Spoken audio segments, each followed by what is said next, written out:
Hello and welcome to the U.S. Sailing Starboard Portal. Today, I'm here to talk about the Portsmouth Yardstick and our transition into PYOnline, which is an RYA product. I'm Nathan Titcomb. I'm the offshore director at U.S. Sailing. And that sounds like an odd description for something for the Portsmouth Yardstick, but coming under my purview is handicapping and measurement rules.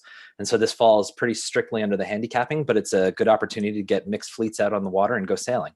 So let's dig in. So the first thing is, what is the Portsmouth Yardstick? I'm sure a lot of you who are watching today have actually probably raced under it or trying to figure out what this is, but it's a statistical-based handicapping system, meaning that it's purely based upon results and how one boat does relative to another. And so it's all relative. So we're looking at how a laser would sail against a sunfish or an RS Arrow would sail against a laser, that sort of thing. The system can be tailored to suit almost any kind of boat, from keel boats to, I had somebody suggest the other day that it possibly could be used for remote control boats, which it can be, but primarily the focus right now is dinghies and small keel boats. And then the other thing is that it's absolutely for fleet racing, and it's for mixed fleet racing. And so we're not talking necessarily one designs, but we're talking a fleet of 5 lasers, 5 opties, and 5 tornadoes, for lack of a better boat, all out in the same line. And how do we try and score those? So this whole idea of Portsmouth Yardstick, despite our push in the recent history in the last couple of months, is nothing new. The RYA, so the Royal Yachting Association, launched their own system in the 1940s. In the US here, we followed their lead and launched the Dixie Portsmouth numbers in the 1960s. And they started off basically as the same idea, looking at relative speed potential of different boats. In the US, we use the thistle as the constant because one of the drivers of that system at the time was a thistle sailor, and was something that was easy to benchmark against. And in the RYA, they set a little boat called an Island 1 design, and they set their number at 100. The systems from there evolved separately, but they're basically the same idea. And sometimes there's some trading back and forth, and some classes are rated one and not the other. And so we'll get to that a little bit further as we get down here. How does this work? It's honestly, it's really simple. It's a corrected time formula. You take your rating, and I've posted the formula here, but your corrected time is your elapsed time divided by the rating, or the number, and then multiplied by 1,000. And some of you who are astute observers will have noticed that this is a little bit different from what we've said in the past, which was multiplied by 100. And that's because of the direction that we're headed here as we try and partner with the RYA and their PYOnline, their line scheme. So the yardstick systems are absolutely reliant on the receipt of race data. So if you are racing in a vacuum, or racing and you're scoring locally and you just keep using the same numbers again and again, and there's no change and nobody's doing anything, it's not going to go to the better of the system and update everything. So the results are required to really be sent into a central processing warehouse in the US. That's US Sailing right now, and then we're transitioning that. And that in the past has always been done via mail originally, which is understandable in the 1950s. And then both US Sailing and the RYA stepped together to do this via, or have moved separately, but trying to modernize system, whether we were accepting spreadsheets or various files, and then plugging those into our own process. The results are evaluated locally, or evaluated at a central processing warehouse, and looking at different speed potentials, and then coming out with the new ratings from there. Historically, US Sailing has done this on an annual basis, and that was the case for the RYA until about 2002 to 2008, when they launched their PYOnline system, which took a lot of that processing load out of the hands of a single person or the national entity, and led to it happen online with the PYOnline system, which does a semi-automated submission via, and then calculation of the actual Portsmouth numbers from there. So where are we today? The RYA, as mentioned a couple of times, they've developed their PYOnline, and I've just taken a quick screen capture of the website there. And it's a robust system that works really well. And right now at US Sailing, about 2 months ago, 3 months ago, we were at a crossroads presented to us. We needed to invest in the infrastructure for the Dixie Portsmouth number system, from the emailing of spreadsheets and that sort of thing, and then plugging them through a really historic calculation scheme in order to come up with the new numbers. And we either had to invest heavily into that, or we were offered, thankfully from the RYA, a partnership into their PYOnline scheme, which really works quite well. The RYA has a very, or the UK has a very active dinghy racing scene. And so they're collecting a lot more results than we are on a national average, and it's certainly a model that we can follow. And then the other side of this is that we can use their results to drive some of our numbers as we go forward, and they're looking for the same thing. So it's a really nice partnership, trying to get more data and more statistical analysis of different boats so that we have a really accurate set going forward. So I've said it a couple times, the PYOnline tool is really quite powerful. But one of the things that sets it apart from the current method is that it gives each club who's using the tool some pretty decent power. So as a club, you go out and you race on your series in mixed dinghies, whatever it is, and you take that week's results and you upload them into the PYOnline portal. And it gives you suggestions after doing a little bit of calculation of what the rating updates could be. Typically, you're looking at fixing one class in the fleet, and maybe that's a laser or something that's pretty well known for performance standard, and then adjusting the other boats from there relative to that boat or that class of boats to try and get things. One of the big advantages here that we have, and that's been a consistent thorn in the side of the system, is that when you have a new boat into US sailing system, we didn't really, or a new boat racing in a fleet, whether that right now in the US is something like an RS Arrow or a custom home-built boat, whatever it is, there's not a really solid way of developing a rating first.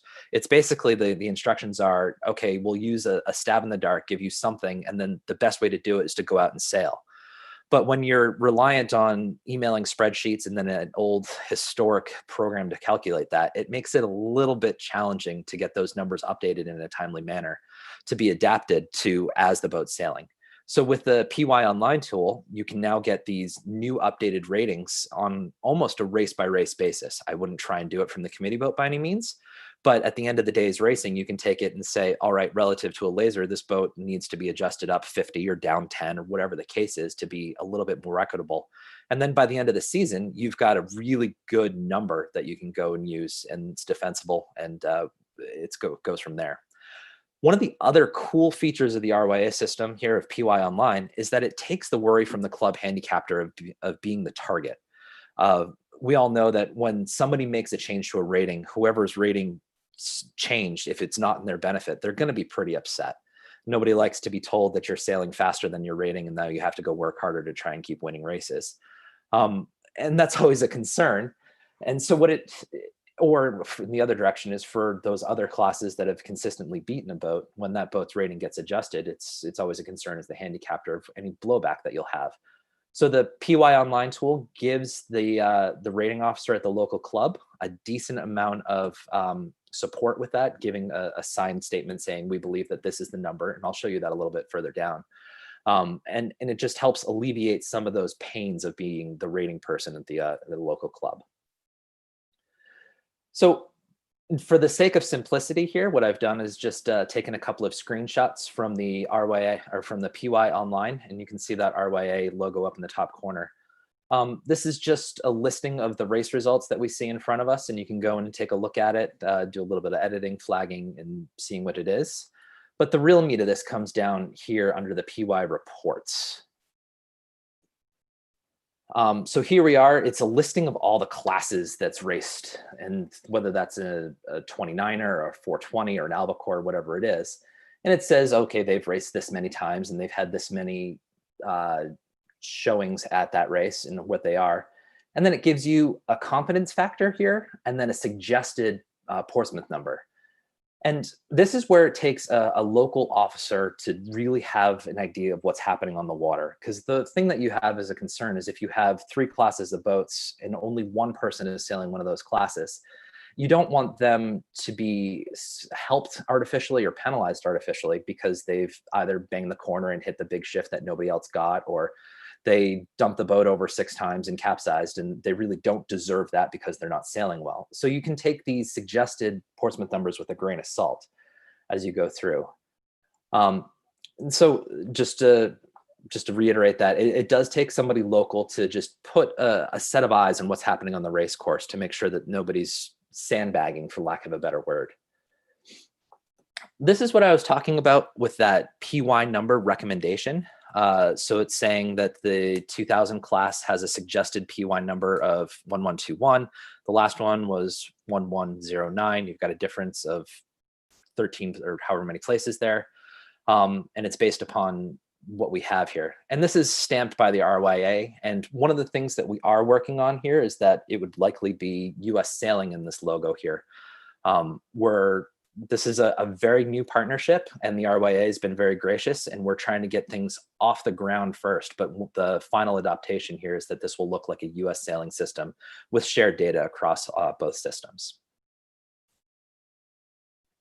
So the thing that we have right now that's published on US Sailing's website and the RYA's website are these national PY numbers. And this is really supposed to be a starting point for clubs and individuals who are trying to race under PY. We're giving you the targeted idea, and the idea is that we would update this on a national basis. We're looking for, we need the clubs to report what their races are. And that's really the breakdown that we have with the current system, is that we're not getting those reports in.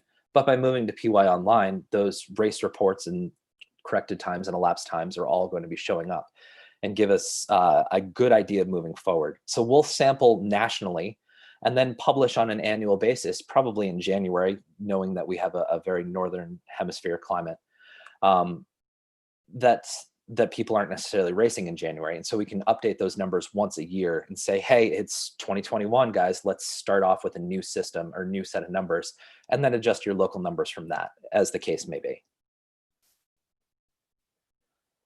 So how does it work? And why should a club report their ratings to us? And this is just a quick demonstration of what it is. So if we publish the national list and then you as a club say this boat rates 850, you use that number 850, you send the return with it, or you send the race results back with the number 850, and we take a look at it and say, okay, 850 is working, that's great, and we'll just publish it again. If we all keep doing this and we're not using the true facility of the system, then there's not going to be any progress towards what those ratings actually are for relative performance. So what we're asking for is a little bit more of not just returning the results, but also being that local race officer and saying, hey, if it's 850, well, your club may use 860, and you send your results in at 860 to the PYOnline system, and it comes back and we say, hey, you know what? 860 might be a little bit better, but we don't necessarily want to go all that direction. We want to put it somewhere in the middle and do it at 855. And so we'll update that, and then this cycle will continue. And while we're not talking a large change here, at least there's some change, assuming that it's in the right direction. And that's one of the really powerful things with PYOnline, is that it gives you the tools to make sure you're going in the right direction.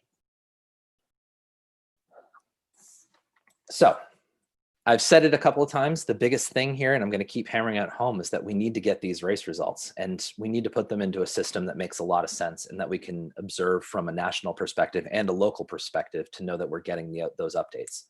So right now with the PYOnline system, the scoring platforms that are supported as of today are Sailwave, a program called HAL, and Club to Class. Now, two of those I know are not widely used in the US, but Sailwave is, and I've been playing with that for the last week. It's been working pretty well. There's a plugin, you type in a couple of things and it puts it up there, and you can get to those suggested results page pretty quickly. Now, knowing that not every club is using Sailwave and that there's a lot of solutions out there, one of the first things we endeavored with the RYA is to set up an API to tie in the common scoring solutions, whether that's Regatta Network, Yacht Scoring, Regatta Toolbox, that sort of thing, trying to get all this data back into the PYOnline system. And I say it again and again and again, it's entirely dependent upon getting those results. And so this is a priority for us. And we want you to use what you're comfortable with. And if you're not, then it's not going to work out for you. I've always said in a different side of life that the best life jacket is the one that you'll wear and wear consistently. And that's kind of like what this is. The best scoring system is the one that you're used to and the one that you can use. And we just want to make sure that we can get that those results uploaded to the best way that we can. So hopefully I haven't talked too fast here, but I'm hoping that I can encourage some of you to sign up. But how do you sign up? we want to ensure that your club is a valid member of US Sailing. That's all we're asking for right now. We will ask for a little bit of the user details of who's on the water. If we can get a name and an email, that's helpful, but we're not requiring that the actual sailors be members of US Sailing, although that would be great. But we do want your club to be a member of US Sailing so that we can make sure that we're contacting the right person. We've got the right score online, and we know what's going on there. And then we've posted a link in the YouTube description about submitting a request to US Sailing to get into the PYOnline portal. We're processing those in batches. And so I know that there are a couple of you, and this link has been around for a little bit. There are a couple of you who have signed up, and we should be getting you through soon. We've just been working out our initial kinks here. And I expect to load a bunch more clubs into this very shortly and start getting these returns in. One thing to note, though, is that we do have one login per club. So if John and Adam both do the scoring sometimes, there's only one login between you. So you'll have to share it between each other. So what I'm trying to prevent is, say, Annapolis Yacht Club submitting 15 different requests to use the system. We know you're in there. We're going to get you in. And we just need to make sure that the right person is the one in there. So we're looking for the principal scorer really to do this, or to be the contact so that we can reach out to them. But using PYOnline is great, and we want that to happen, but that doesn't mean you can't start racing today under this system. For 2020, what we're recommending for clubs based in the US is to use the RYA National Class Listings. And this is also linked in this YouTube description here as your base for those classes. Now, there's a little bit of difference here because US Sailing's PY list, or the DPN list, has probably 1,000 more classes with ratings in here. And so we recognize that there isn't going to be a comprehensive list for what the boats that you may have racing on your race course. So we've assembled a technical committee from some early adopters to this program and some heavy users of the US DPN system. And what we did is we looked at the numbers that we had alignment with the RYA's national numbers. So that was things like the laser, the 29er, that sort of thing, where we had a decent number of results that we had confidence in.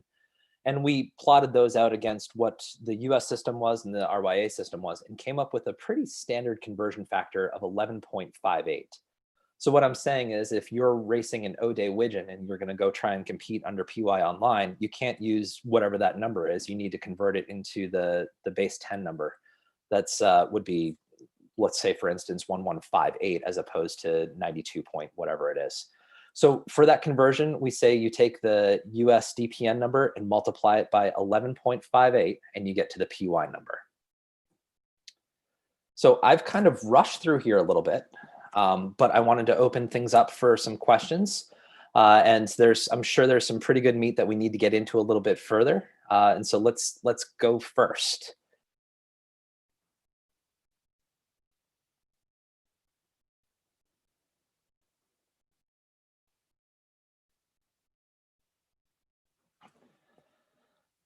All right, looking here. What does a confidence factor of 0 represent? You know, Chris, I'm going to admit that I'm not the 100% person on this. Because the data that you're looking here is all test data, it doesn't necessarily mean that it's something that we can say it's perfect. So that confidence factor, I believe, ranges from 0 to 1, and 0 being the lowest, 1 being the highest. And so it'll give you an idea of what's happening there. So this will be much better with true live data, not the test system that we've been using. And it'll give you a better understanding to go there. We have a question regarding, does the new yardstick have wind speed dependence? And the answer here is no, it does not. But the thing to remember here is that because we've now moved this into a club-based system where we want you to update the numbers based upon what's being observed at the club, you should start to develop some local conditions that are going to be relative to what you have. That's not going to solve it for the day that the front rolls through or you have a complete drifter, although no rating system works in a complete drifter. But it will help iron things out over time. And if you have a series, it should let the cream rise to the top, as they say. Dave Ellis was asking about the comparison to the 4-digit RYA system. And like I said before, that's the multiplication factor of 11.58 to go from a USDPN number to an RYA number. All right, I see a comment here from somebody here about racing beach catamarans, and just as a little background about myself, that's how I first got introduced to the USDPN system, was racing beach catamarans, doing distance races in New England and up the coast of Florida. But the question is how would you carry both a screecher and a spinnaker, and how would it be handled? And there's no real documentation on it. And this is a prime case of how much of going out and racing and seeing how it shows up. The difference between a screecher and a spinnaker in this day and age with modern sail cuts, who knows? And I can't tell the difference between just the nomenclature there.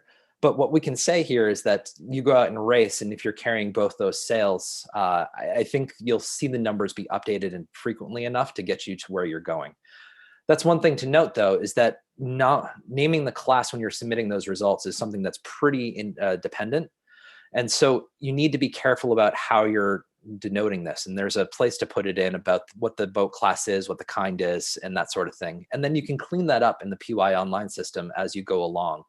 And that's one of the things that from a national level we'll be working on, and why we need to talk to those rating officers, because there's no limitation to what class you can list. But at the same time, we know that people are going to have different names for different things. And if you're putting in modified or whatever it is, it could be a little bit changed or difference. So hopefully that explains that. The answer is really go out and race, and the numbers will kind of work themselves out.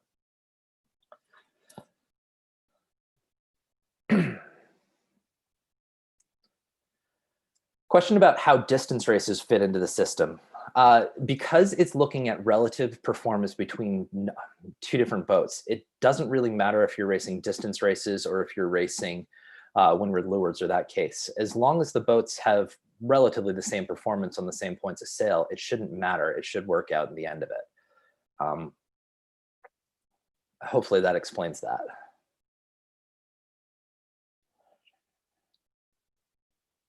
So there's a question about, are we trying to make the average sailor in each fleet equal, or the leader in each fleet? And can the ratings be downloaded by people other than race officers? And so a couple of things here. There's a few questions. The ratings can be downloaded by people other than race officers, but the access to the PYOnline portal is really only available to a race officer. Part of that is because if we all had access, we'd all be mucking around with our own things, and that could cause a little bit of an issue. So we don't want to get too deep into that. This is the concern is that somebody with a little bit of knowledge and not a lot of control can cause a lot of havoc. But with that said, those numbers will be posted nationally, and then the clubs themselves, because they're getting access to those recommendation forms, those are something that you can actually print out or post on a bulletin board, not necessarily print in this day and age, but post on the webpage, post on the bulletin board. So you have a defensible argument as to why a rating's been changed. And provided you're keeping track of what's happening at your local system, you can take a look at that. As I said before, US Sailing endeavors to update this on at least an annual basis, and depending upon how the adoption is and what our take-up is and the number of races that we have, maybe we'll move that to 2 times a year. But I think we need to walk before we run, and want to make sure that we're capturing as much as we can. So hopefully we go from there. The question about, are we racing the average sailor or the leader in each fleet? That's an interesting one. Essentially what you're looking at is you don't want necessarily the average sailor, you want the top third or thereabout. And so there is some documentation about what results are used and what are stored. And at the end of the day, you don't want the guy who's getting lucky, making out and catching a shift that nobody saw coming or whatever the case is, really winning out over one person or another. So you're rating just above the average sailor is the end game.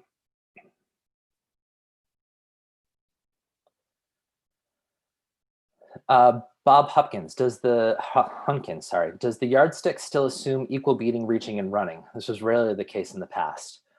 Like I said, Bob, it's looking at relative performance. Theoretically, you do need some reaching and running and other things to get it. Otherwise, you're going to get a skewed number if you're only ever racing purely downwind. but it's, again, the relative performance for the kind of racing that you're doing. If you're a club that only ever does race straight downwind, then you do kind of need a different rating system, and you should see those numbers skew towards that. I wouldn't necessarily advocate for this being used for the Transpac, but that's a prime case where a rating system has been adopted to fit the kind of racing that's being done. And because the system's updating, that's what's going to happen. Rich Jepson, good to hear and glad to see you on here. I want to say, since it's observed performance, what's the target audience? That's a really, really good question, Rich. And I think one of the things that we really need to say is that from US Sailing's perspective, our target audience is trying to get more people onto the water, butts and boats, as we say. This is really grassroots. We know that there are plenty of boats that are hanging in garage rafters, stored out behind a shed or whatever it is, that just aren't getting used. And we want to take away any of those sort of barriers to participation by saying, you know what, you have a sailfish, go out and race it. Let's put together the system, invite some other sailors, go out, do it, and let's go have some fun. And so the idea is that because in this time, especially with COVID, we may not be able to coalesce around one design to go racing with locally, that at least we can get on the water and go sail against each other. And so we want to be able to provide a system in which you can go race what you have, run what you brung, and go have some fun and enjoy being on the water.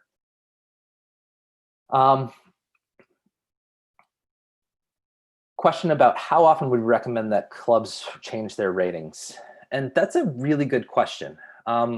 Whether or not it's per race, I don't think so. But where I think this really comes into play is if you have boats that don't have very much data around them. That's when you're looking to change them a little bit more aggressively than you would, say, a fixed boat like a Laser or a 420 that you have some pretty decent data on. So you're not necessarily changing the entire fleet, but you're making incremental changes for those boats that are new to help keep them competitive or bring them back into the competitive fold. I'm getting some questions about the DPN versus PYOnline being wind speed dependent. And we did say this before. One of the things that's really challenging once you get into a statistical-based handicapping system is how many results can we actually get through here, and how many results can we believe and trust. And so one of the cool things that was with the US DPN system is that it had 4 or 5 different wind speed variants based upon Beaufort factor, or Beaufort factor. Sorry, my apologies.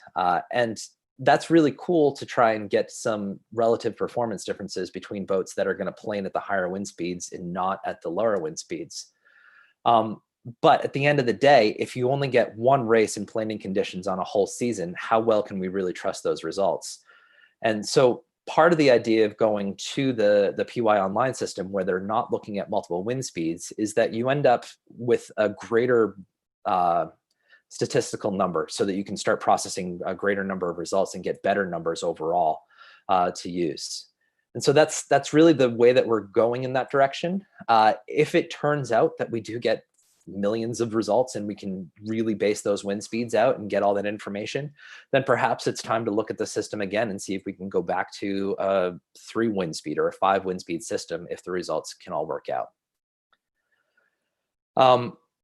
Question here about adjustments for spin and genoa size and non-spinnaker. And this is one of those things that I kind of have a chuckle with, because in the US, it seems to just be part of our culture, which I think is just awesome, that we like to go and fiddle with our boats and try things and work on things and how we can do that. And so there's kind of a hybrid approach that we're taking here. In the US, we developed some really good documentation a while ago about how to make adjustments for larger spinnakers, heavier crews, people sailing with trapeze, without trapeze, that sort of thing.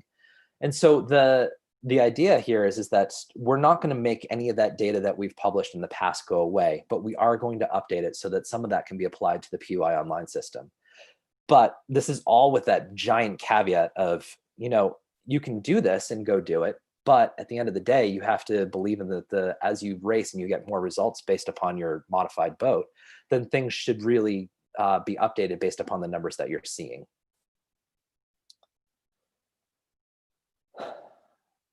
So questions from somebody, from Dave Ellis again, asking, how about to initially rate a boat?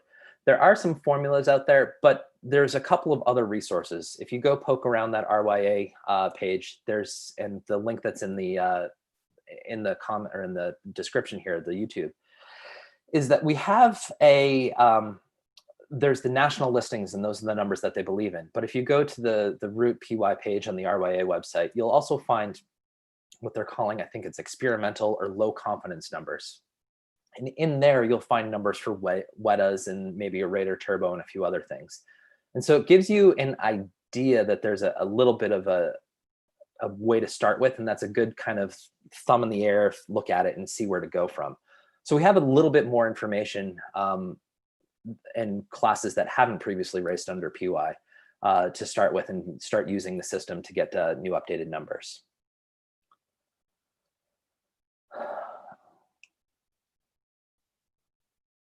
So I've got a question from Mark Schneider talking about wide, diverse fleet racing, where you have a Wasp, a Laser Radial, Beneteau, and a Baltic 42. And how's that going to work? And the question is that we can throw some numbers out in the air and see what happens. But any rating system starts to really struggle once you get a really, really wide variety in speed potential. If those boats were racing week after week after week, I think we would probably get down to some very, very good numbers in short order, give it 3-4 times. On the single time, it's going to be a little bit of a challenge to get to that, especially with the Wasp being relatively wind speed dependent on performance, whether or not they can get onto that foil or not, and if they're a good sailor or not. It's going to be a challenge. I'm not going to sugarcoat that. But it's a challenge that theoretically the system's up to, and hopefully we can make that work and get that through there. And then last question I see here is from Craig Van Eaton saying, are you going to try and handicap foiling boats? And the answer is yes, why not? As long as they're sailing in relatively consistently over a series, the numbers should come out of the bottom of this pretty well. And hopefully that'll make a big difference. Now, that is one thing to say, is that a foiling moth of one version against a Wasp or whatever it is, you'll probably have better results overall between those light classes. But at the same time, there's no reason not to go out and try it and see what you have. All right. Well, I want to thank you all for joining us today. As I said before, the Starboard Portal and this work that we're doing, the Portsmouth Yardstick, is really made available to all of you via the US Sailing membership.